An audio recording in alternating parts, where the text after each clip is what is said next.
I think we can all sympathize with St. Thomas in our gospel today. For 6 weeks ago, I never would have believed you if you told me that the government would make us shelter in place, close businesses, and end the school year in April because of the pandemic.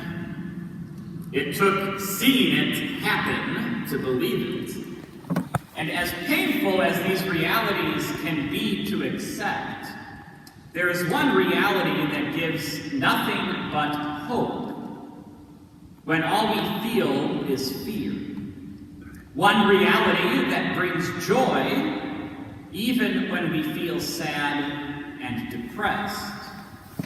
One reality that reminds us we are loved and lovable when we feel lonely and isolated. And that reality is Jesus Christ, risen from the dead.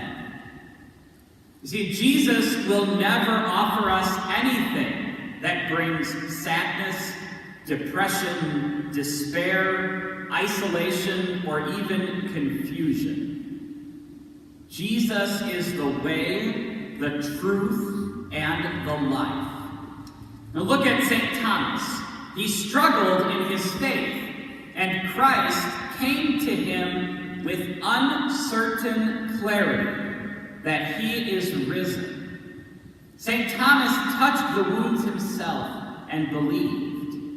Did Jesus chastise or yell at him? No, absolutely not.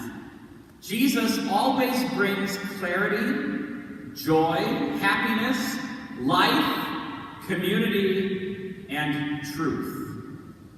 Does this mean that we won't suffer? No, we will suffer.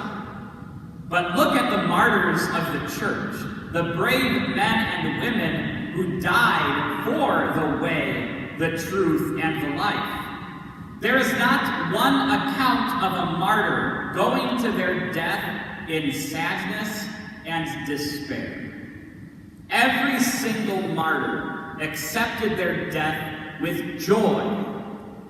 They did that because they knew in their heart what awaited them after their own time on Calvary. So yes, my sisters and brothers, life is full of suffering. But when we suffer with Jesus Christ, we are still full of joy, clarity, truth, happiness, community, and ironically, even life. Today we celebrate Divine Mercy Sunday, and we're reminded that it is Christ's abundant and unconditional mercy that brings us all of those positive feelings. It is Christ's endless ocean of mercy that puts the desire in our heart to be a faithful disciple of Jesus.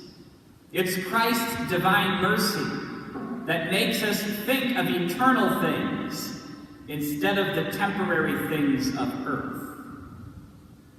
Friends, in this time of pandemic that's causing much suffering and pain, will we accept this time as a gift from the Lord to unite ourselves closer to Jesus Christ and his divine mercy?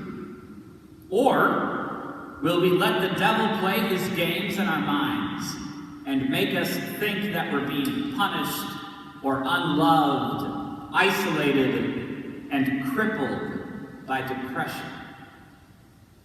Jesus' way, truth, and life sounds a heck of a lot better.